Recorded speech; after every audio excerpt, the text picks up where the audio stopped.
Nós estamos falando sobre o Evangelho de João, desse Deus que interveio na nossa humanidade, esse Deus que se apresenta ali nesse Evangelho.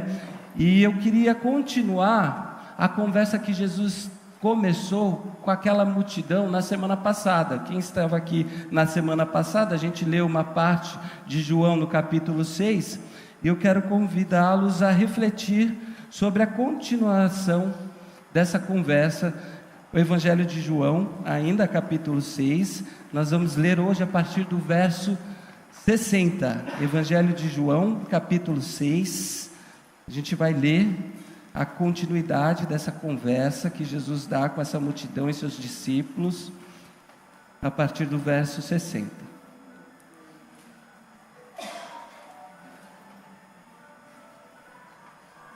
Diz assim a palavra de Deus: ao ouvirem isso, muitos dos seus discípulos disseram: dura é essa palavra, quem pode suportá-la?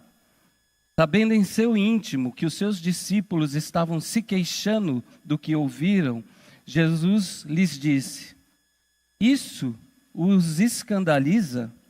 Que acontecerá se vocês virem o Filho do Homem subir para onde estava antes?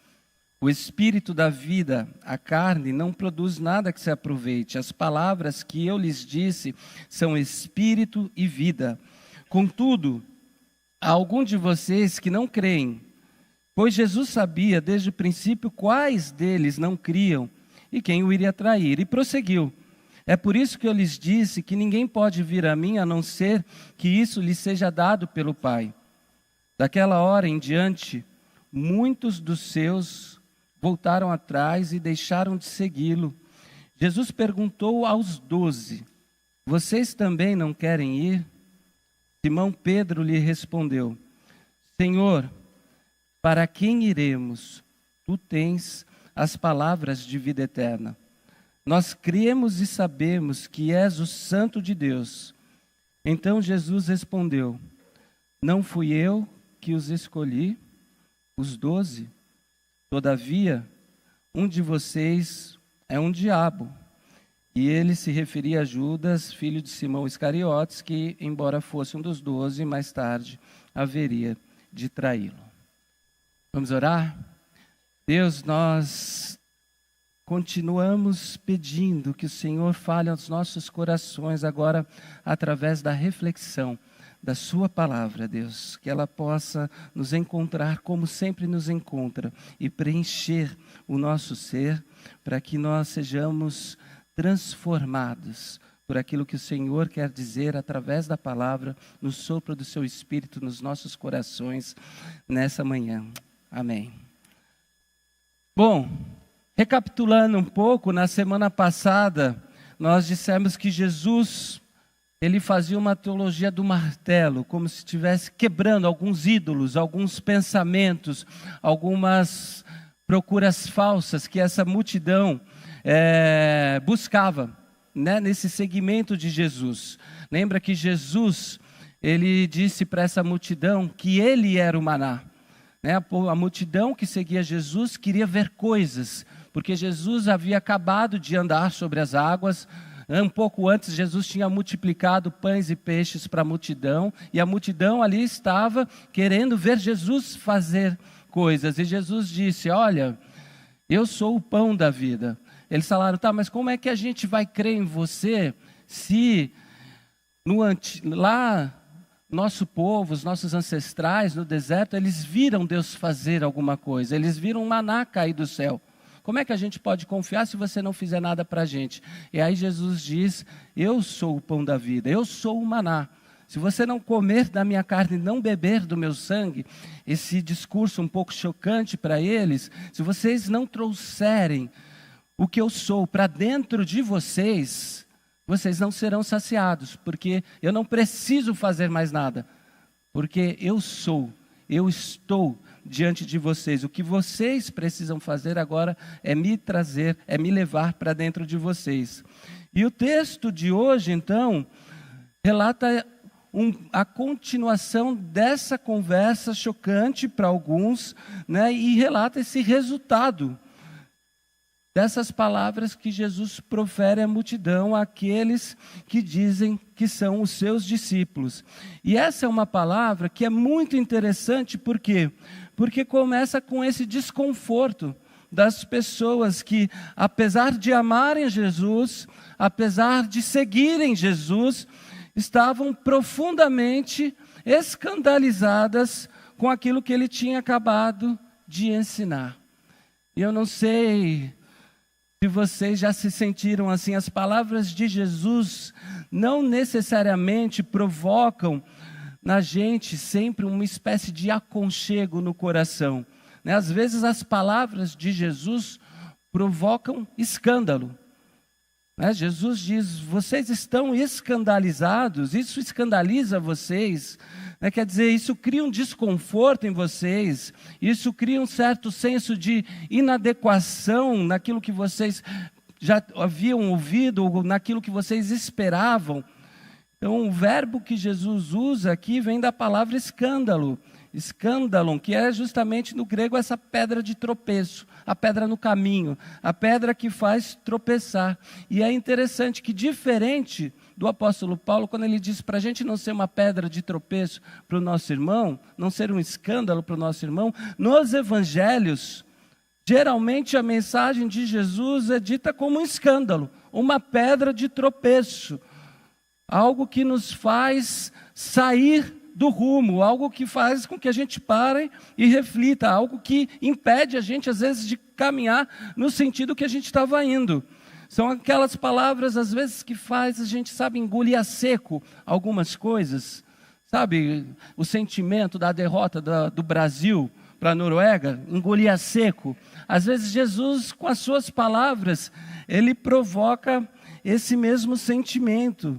Ele oferece as suas palavras aos seus discípulos e vai dizer, então, que ele é o verdadeiro pão, o pão que a gente não se alimenta para o nosso físico, mas é o pão que alimenta e nutre a nossa alma. Então, as palavras de Jesus, acho que isso é uma coisa que a gente poderia guardar nessa manhã. Elas são como uma dinamite que explode o nosso interior, cria um desconforto, desconstrói algumas coisas.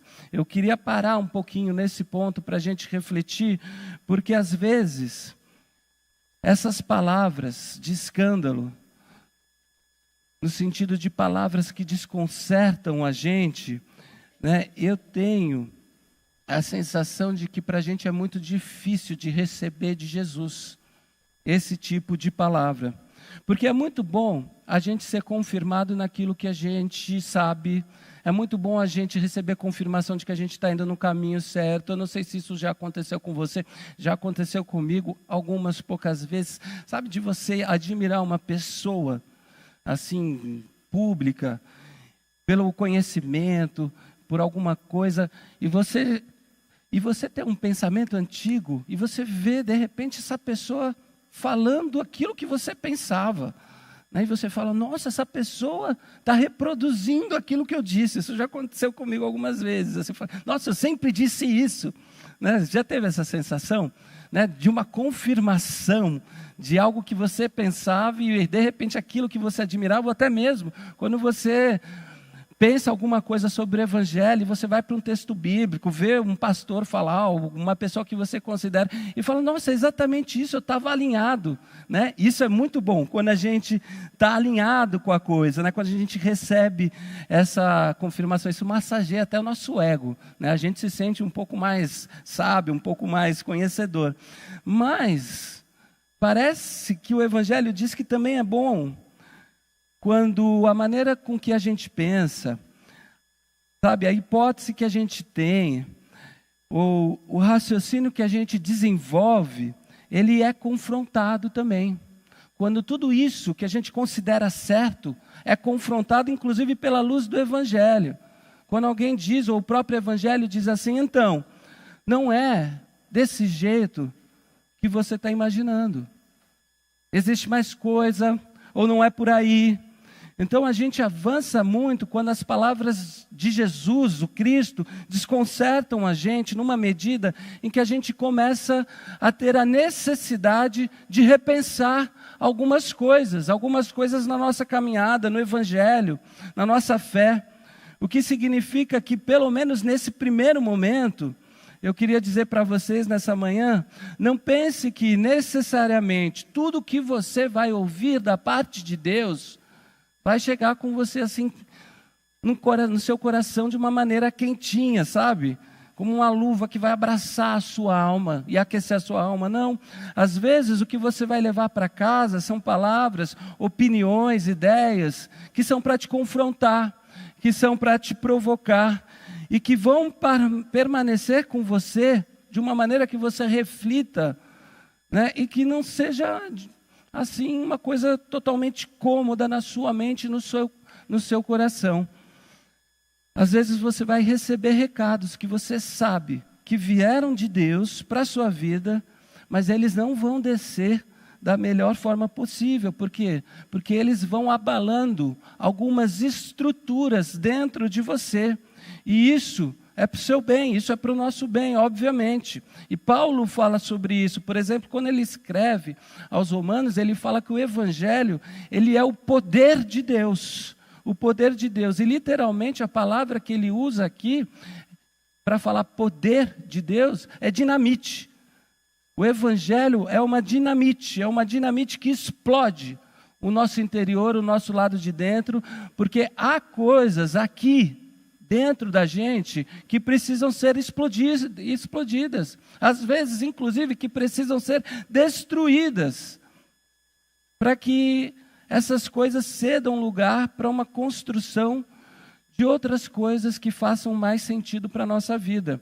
Então está aqui Jesus olhando para os seus discípulos, para aquela multidão e para os 12, e dizendo: se vocês não comerem da minha carne, se vocês não beberem do meu sangue, que foi a pregação da semana passada, vocês não vão ter parte comigo. E aí alguns dizem assim: Senhor, essa palavra é muito dura. Essa palavra é muito dura. Como se dissessem: é isso mesmo, Jesus? É isso que você está querendo dizer? Engraçado, né?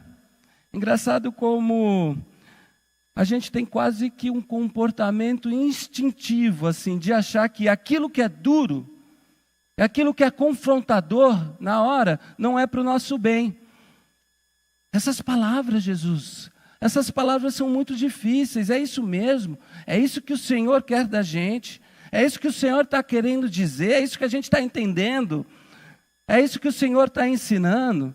Não tem mais nada mais assim leve, não tem nada mais soft assim para a gente, para trazer para a gente hoje. Está todo mundo cansado, manhã de domingo, todo mundo trabalhou na festa junina, ou trabalhou durante a semana, não tem nada mais levinho aí para a gente, né? E diante dessa pergunta indireta que eles fazem para Jesus, porque eles dizem: essa palavra é muito dura, Jesus, ele não amolece o discurso, ele sustenta a dureza dessa fala, o que é muito importante, porque, de novo, né, por mais que Jesus esteja preocupado com o nosso bem, ele sabe que às vezes o nosso bem virá como resultado dos confrontos que a sua palavra pode causar na gente. Então Jesus está ali, as pessoas perguntando, esse discurso é muito radical, é isso mesmo que ele quer para a gente? Fala mais sobre isso, comer da carne, beber do sangue, é isso mesmo? E Jesus sustenta: é isso mesmo, é desse jeito. E Jesus sustenta a dureza de um discurso que confronta. Na prática, indiretamente, o que eu estou querendo dizer é: Jesus não facilita a nossa vida só para a gente se sentir amado e aconchegado. Jesus, ele nos acolhe também por um caminho que ele resolve descrever como um caminho de cruz, como um caminho de morte, o que significa ter a compreensão de que na caminhada desse segmento de ser discípulo, discípula de Jesus, há uma série de renúncias que a gente vai fazer, há uma série de gostos que a gente vai mudar, há uma série de coisas na nossa vida que precisam ser reavaliadas, que a gente vai ter em qualquer momento essa reflexão de confronto sobre as nossas opiniões, sobre aquilo que a gente pensa da vida, sobre aquilo que a gente acha que é certo. A gente vai ter esse momento. Então guarda essa palavra, talvez como uma segunda coisa para essa manhã, confronto. Confronto. Jesus, ele usa a palavra sim de confronto, né? Assim, eu queria inclusive que a gente refletisse um pouco sobre o que significa essa provocação, né, em relação a essa palavra confronto que Jesus aplica na vida dos seus discípulos e das suas discípulas. Porque eu acho que às vezes a gente também tem uma imagem equivocada do que é ser confrontado, confrontada por Jesus. Às vezes eu ouço as pessoas dizendo assim: "Oi, hoje pastor, você bateu forte, hein? Desceu o sarrafo", né?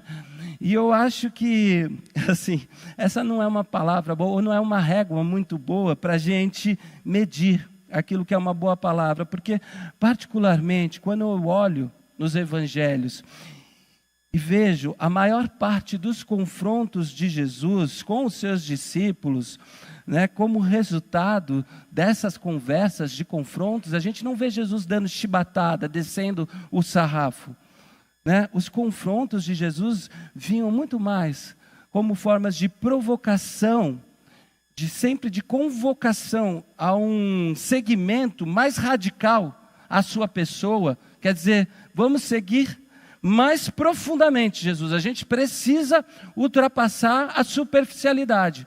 A gente precisa ir mais profundo nesse segmento do que ele dizendo assim: raça de víboras, vocês são pecadores e vão todos para o inferno, falando para os seus discípulos.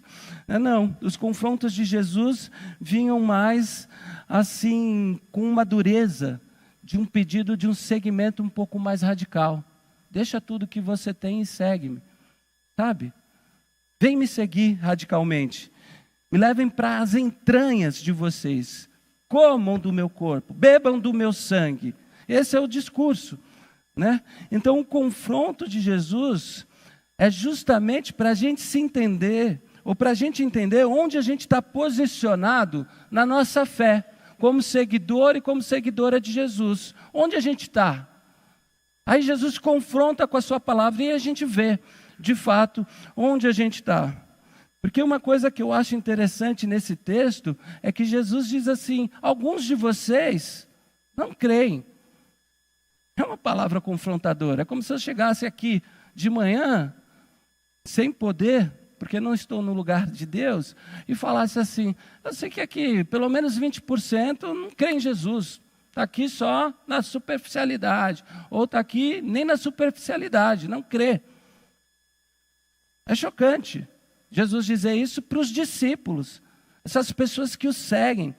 Algumas que deixaram tudo para trás para segui-lo. E Jesus não diz: olha, eu acho que vocês não entenderam bem, eu acho que vocês ainda estão numa superficialidade, vamos avançar, vamos conhecer mais o Evangelho. Jesus não diz isso, ele diz: vocês não creem, alguns aqui não creem. Inclusive nos Evangelhos, Jesus faz isso diante de outros povos, de outras religiões. Ele admira a fé de um centurião romano, alguém de um outro povo, de uma outra religião, e fala: não encontrei uma fé tão grande igual essa em Israel. Jesus admira a fé de uma mulher cananeia, uma mulher estrangeira, e fala: olha, a sua fé é enorme, mas aqui diante dos discípulos, ele fala: vocês não têm fé. Alguns de vocês não acreditam. Então, é um confronto, mas é um confronto que não vinha nesse tom: vocês são pecadores miseráveis. Ainda que seja uma verdade, nós somos. O discurso duro de Jesus era convocação para um segmento que envolvia a totalidade da existência. Você precisa me seguir, mas com tudo. Tudo que você é. Um segmento de consciência, sabe? Particularmente eu acho que essa dureza de seguir a Jesus está justamente na admissão de que a gente precisa segui-lo numa integralidade. Sabe, não está na admissão de que a gente é falho, que a gente é pecador. Não está nessa admissão. Né? Porque isso é difícil, não é difícil da gente admitir. É fácil a gente saber que a gente é falho, a gente saber que a gente falha na honestidade que a gente tem, a gente saber que às vezes a gente duvida do caminho que a gente segue na fé, a gente saber que a gente oscila naquilo que a gente sabe que deveria fazer e que não faz. Tudo isso é fácil da gente admitir. Com um pouquinho de sinceridade, a gente consegue ver as nossas próprias falhas e, assim, o nosso discurso, que seria o discurso da nossa chibatada, né? Mas a gente precisa, parece que Jesus está dizendo, de maturidade. Para quê? Para a gente entender, por exemplo, que seguir a Jesus é muito mais do que abraçar uma agenda religiosa de domingo. E seguir a Jesus é muito mais do que servir numa igreja específica, é muito mais que se identificar publicamente como um cristão, como uma cristã.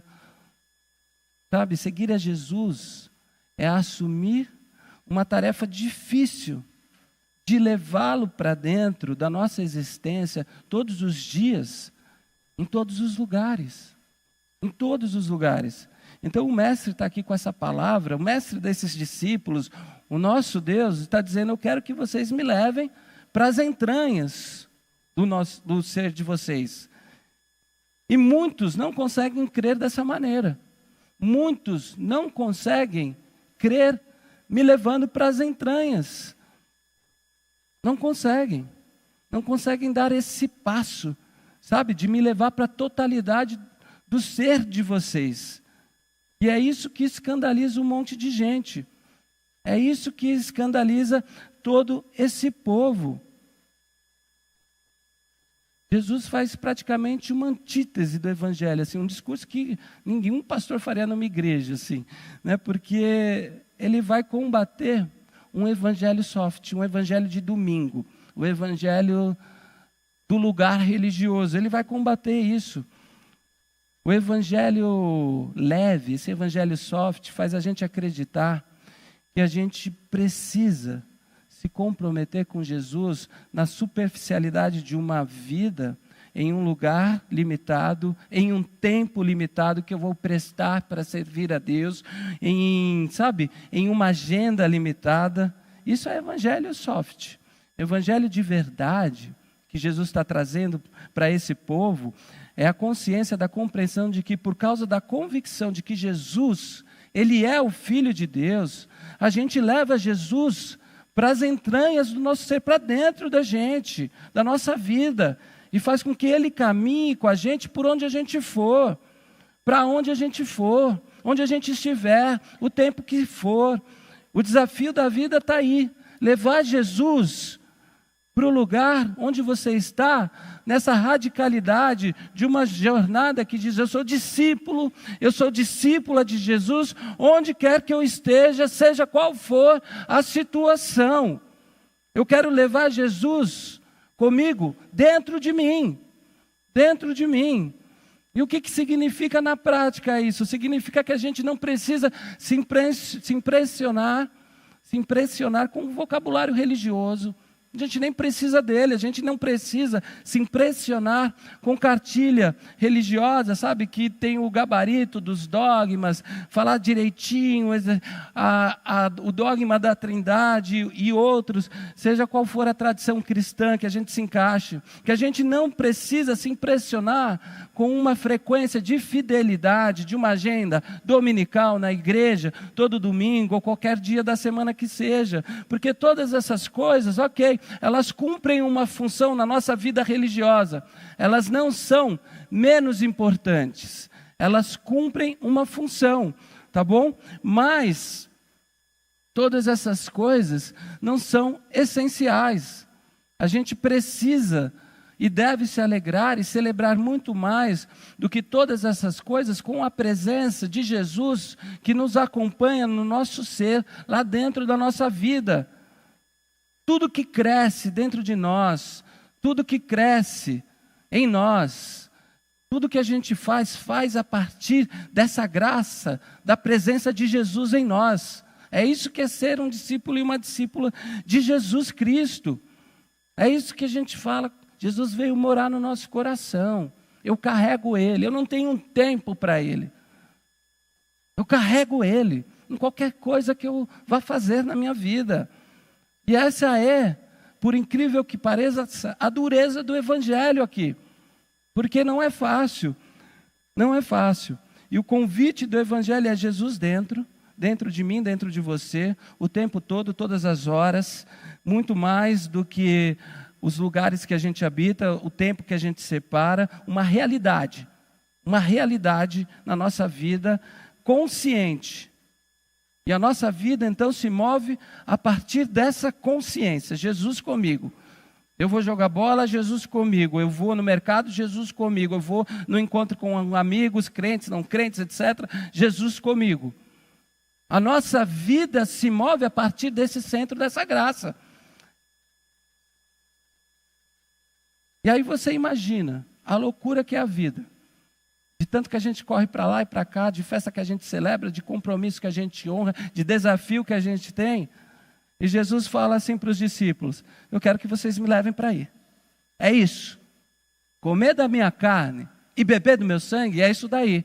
Vocês me levam para esses lugares também, para a loucura que é a vida de vocês. E na nossa cabeça, resposta automática, ouvindo a mensagem, a gente fala: nossa, que maravilha, claro, a gente vai fazer isso, é tudo que a gente quer, é tudo que a gente precisa. Só que o texto diz que quando Jesus tem esse discurso, diante da multidão e diante dos discípulos, alguns deles se afastam, alguns deles desaparecem, abandonam. Né? Lembra o que eu disse na semana passada? Se Jesus falasse: não vou fazer mais nada por você, é só você me levar agora para a sua vida, porque ela vai ganhar sentido, mas eu não vou fazer mais nada. Você que vai fazer, você que vai me levar. Quem abandona o barco ou não? Então aqui é uma multidão começa a abandonar. Sabe, o rol de membros da igreja vai diminuindo. Sabe, eu falo que vocês não precisam vir aqui no domingo, que aí o rol de membros vai diminuindo. Porque, na verdade, vocês, embora isso cumpra um papel importante na nossa vida, né, Jesus tem que estar com vocês onde vocês estiverem. E quem não está aqui, nessa manhã, tem que estar com Jesus do mesmo jeito. Entende? Aí um monte de gente diz assim para Jesus: não, peraí. Assim também não, né? Porque, Jesus, vamos numa coisa mais leve. Uma coisa é a gente separar um dia da semana, separar um tempo no domingo, no culto.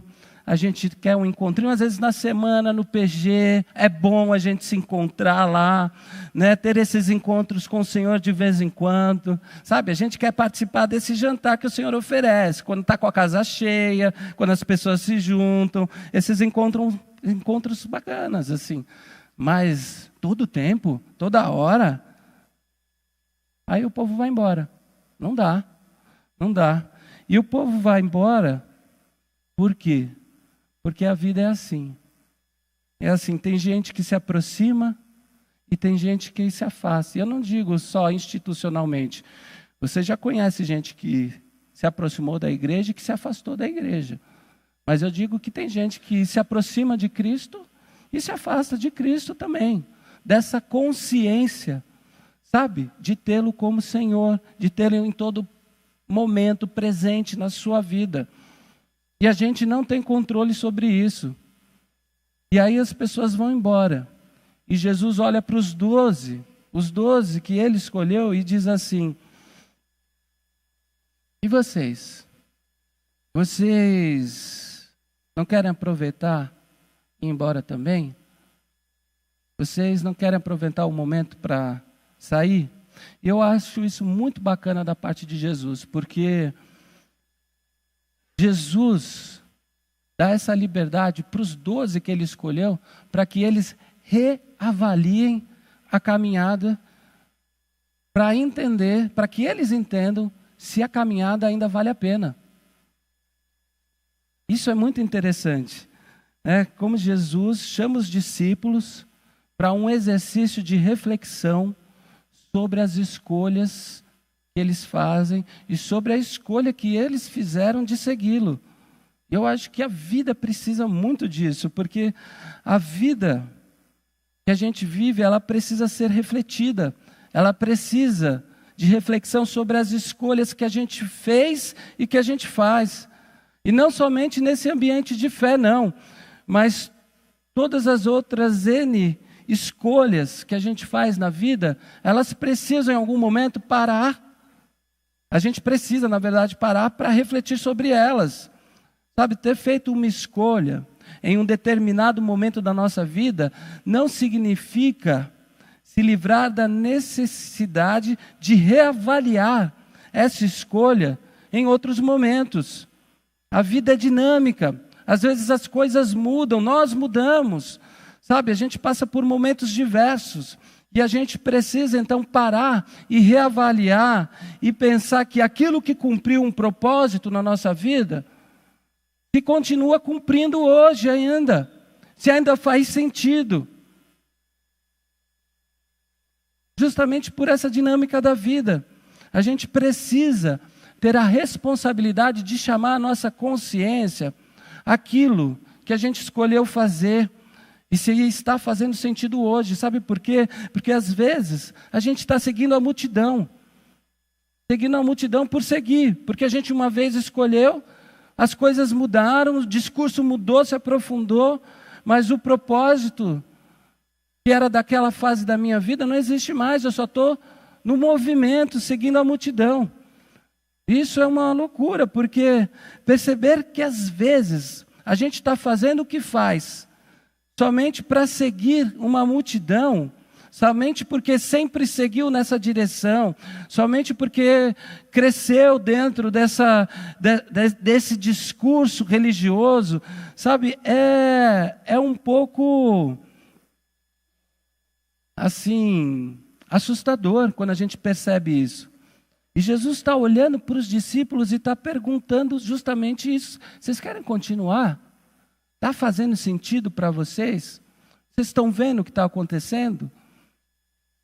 Diante do que eu estou dizendo, vocês querem ainda permanecer? E não é a única vez que Jesus faz isso não, porque nos evangelhos, em outro momento, ele está diante da multidão e ele está olhando para a multidão e fala, olha, é isso que vocês querem? Avaliem, Jesus fala. É o anti-marketing assim, da religião, do evangelho. Né? Ninguém precisa falar mal do evangelho de Jesus. O próprio Jesus já vem com essa dureza e fala assim, olha, avalia aí se vale a pena. Avalia. É tudo aquilo que um pastor não faria com medo de perder membro, né? Mas Jesus olha e diz assim, vocês querem vir mesmo? Não sei se vocês estão entendendo, mas é como se eu chegasse aqui, hoje, né? Ou melhor, ontem, no sábado, depois da festa, a gente limpando lá, dor na lombar, e falasse assim, gente, não vamos fazer o culto não amanhã?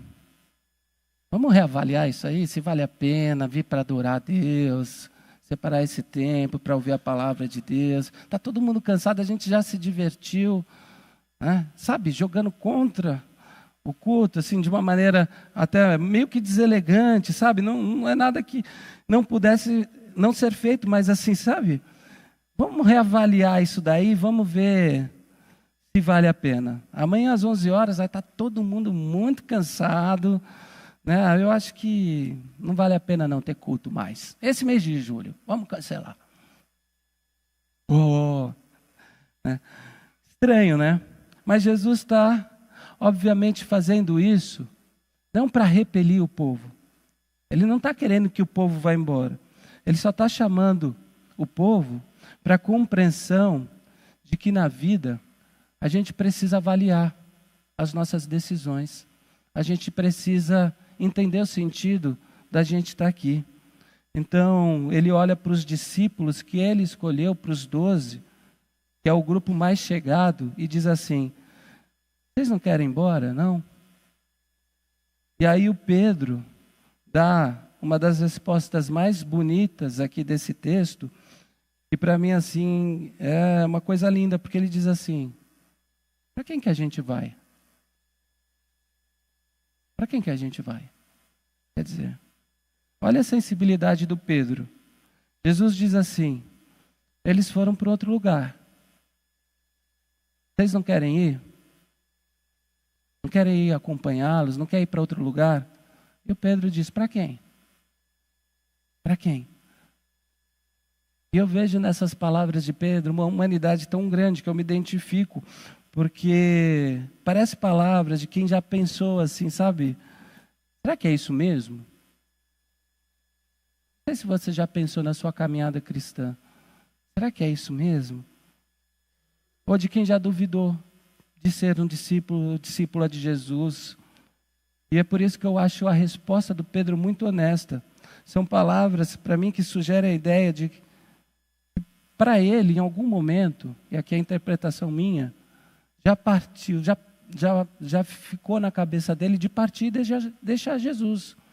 Quer dizer, parece que ele já avaliou como assim os outros também fizeram. Porque ele não diz, nesse momento, abandoná-lo fora de questão. Não, a gente vai com você até o fim. Não, ele apresenta uma razão para não abandonar Jesus. Não é que está fora de questão. É que eu não encontrei nada melhor. Parece que é isso. Para onde a gente vai? Para quem que a gente vai? Para quem que a gente vai? Não tem nada melhor. Você sabe que é uma resposta simples, que parece que é uma resposta que não é tão profunda, né? Porque um mestre talvez espere do discípulo, não, eu morro por você, igual Pedro vai falar depois. Né?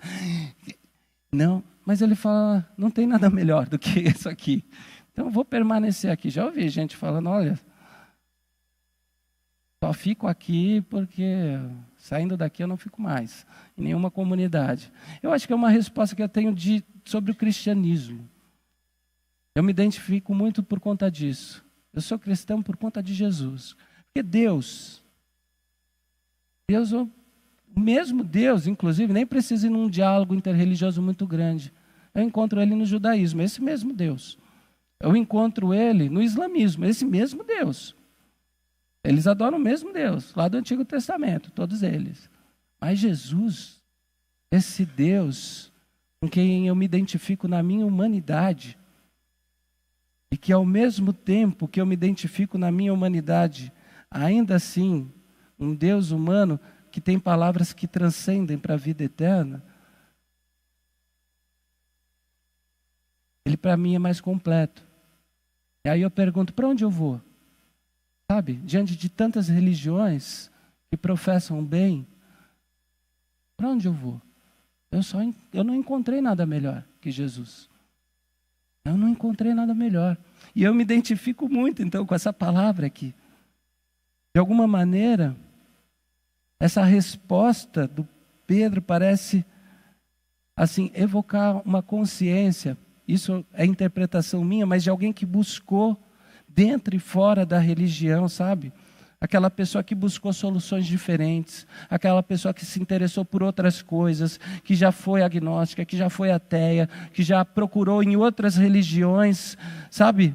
Em outros movimentos religiosos, mas que não encontrou nada melhor do que Jesus. Me parece que é essa a resposta do Pedro. Eu não encontrei nada melhor. E agora eu não consigo viver sem a fé em você. Você é o centro de Deus. As suas palavras são palavras de vida eterna. Eu acho isso tão profundo, porque é como se Pedro dissesse assim, o nosso lugar é o Senhor agora. Não tem mais outro lugar para onde a gente vai. O que eu descobri é que não é uma religião. O que eu descobri é que não é nem mesmo um lugar. É uma pessoa. Eu acho que se a gente perguntasse para o Pedro, né, o porquê dessa resposta dele para Jesus, ele diria, eu descobri que na minha experiência de procuras, não tem a ver com para onde a gente vai, mas tem a ver com para quem a gente vai. Para quem a gente vai.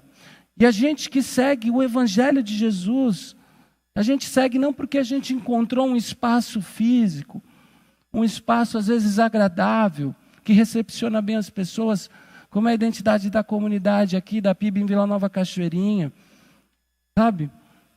A gente segue o Evangelho porque a gente encontrou uma pessoa para os braços da qual a gente vai, sabendo que nos braços dessa pessoa a gente encontra palavras de vida que conduzem e sustentam a nossa existência, que sustentam a nossa jornada, e por onde a gente for, Ele vai com a gente, conduzindo e sustentando.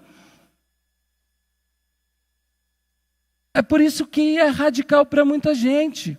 Tem muita gente buscando só lugar, tem muita gente buscando só agenda, só uma casa para chamar de sua. O que é maravilhoso, você ter um lugar, uma casa para chamar de sua. Uma coisa não anula a outra, mas tem gente que quer um lugar para chamar de seu, seja uma religião, para marcar na pesquisa do IBGE e falar, eu sou evangélico. Ou eu sou de outra religião, uma identidade social para se apresentar. Quando perguntam, e você, o que você é, hein? Evangélico. Ou pessoas que querem se distanciar dessa identidade social, pensando que isso significa se distanciar do Cristo, porque confundiu o segmento de Cristo com um lugar, com um movimento, com uma religião. Mas a gente, com o Pedro aqui nessa conversa interessantíssima e profunda, que Jesus trava com os discípulos, a gente é chamado para fazer de uma pessoa o nosso lugar. Jesus é o nosso lugar. E é por isso que é a única maneira da gente seguir os seus passos, seguir os passos de Jesus, é na radicalidade que Jesus fala aqui nesse discurso, de um mergulho que faz com que nós estejamos nele, não apenas um dia, não apenas num espaço, mas todos os dias, todas as horas, em qualquer lugar. E essa é a radicalidade do seguimento de Jesus. Jesus é o nosso lugar. Jesus é o nosso lugar. Sabe, essa pessoa bendita que nos acolhe, que nos preenche, que nos escandaliza com as suas palavras e que nos sustenta na radicalidade de um discurso que é venham por completo. Ele é o nosso lugar. De modo que você até pode encontrar paz nessa casa, pode. Se sentir bem aqui, entre as pessoas, ou quando se senta nesse banco. Você pode olhar para essa comunidade e dizer, essa é a minha casa, esse é meu lugar. Mas eu queria lembrar você, nessa manhã, que o único lugar que dá realmente sentido para a sua existência, para a minha também, são os braços de Jesus Cristo, nosso Senhor. Então, quando você estiver perdido por aí no mundo, e que às vezes, um mundo que nos desorienta por conta da loucura que é, quando você precisar de um mapa para a sua alma, quando você precisar de um Waze para a sua espiritualidade, sabe? Para a sua oração, um destino que você precisa sempre encontrar é Jesus. É Jesus. Não é um lugar para o qual você se dirige, mas é uma presença que te acompanha. Jesus de Nazaré. Quando você não souber para onde ir, se você porventura for sair de férias igual a mim, né? E estiver longe dessa casa, estiver longe de uma agenda religiosa, você pode dizer, está tudo bem, eu estou com Jesus, Jesus está comigo. Eu sou seguidor de Jesus, eu sou uma seguidora de Jesus. E tudo que eu faço, para onde eu vou, eu levo Ele comigo. Sabe, a gente precisa se lembrar disso. Para quem a gente vai? Para quem a gente vai? O Senhor tem as palavras de vida. O Senhor é o nosso lugar. E os braços de Jesus sempre estão prontos para nos acolher. Sempre, sempre, sempre. Leva Jesus então, meu irmão, minha irmã, para as entranhas do seu ser. Se você for viajar nesse mês de julho ainda, leva Jesus. Se você for festejar, leva Jesus. Se você for enfrentar um desafio, leva Jesus. Se tiver que enfrentar um desafio no hospital, leva Jesus. Essa radicalidade, assim. Não se constranja, nem se revolte com as palavras que podem ser também assim confrontadoras desse Jesus que quer o seu bem e por isso produz palavras confrontadoras para que você reconstrua algumas coisas que precisam ser reconstruídas, que façam você sair dessa zona de conforto, porque é para o nosso bem, é para a gente avançar na vida. E quando, lembre-se, perdido nessa vida você tiver, porque a gente às vezes anda sem rumo, e às vezes a gente sai daqui sem rumo, a gente fica aí que nem uma... Às vezes a imagem que eu tenho é de uma mosca. Sabe aquela mosca que quer sair da janela e fica batendo no vidro? Né? Parece que a gente fica assim na vida às vezes. Batendo no vidro. Porque a gente quer procurar sentido. No fundo a gente tem uma procura por preencher essas ausências da vida. Quando você tiver ou se encontrar nessa situação, lembra? Teu lugar... Você não precisa sair correndo. É Jesus. Não é para onde a gente vai, mas para quem a gente vai. E quando a gente encontra, há palavras de vida eterna, há palavras que conduzem a nossa vida, há palavras que sustentam a nossa existência. Palavras de Jesus geram vida, geram sentido. Porque se eu não estou enganado, Jesus disse que veio para nos dar uma vida abundante, eterna, mas uma vida para aqui e agora abundante. E às vezes a gente confunde, assim, é muito bom fazer alguns eventos da igreja, por mais que sejam cansativos. E eu entendo, porque às vezes a gente se perde como uma multidão, e vai seguindo a outra multidão, evento após evento, né? E a gente fala, por que a gente faz tudo isso? É a grande questão.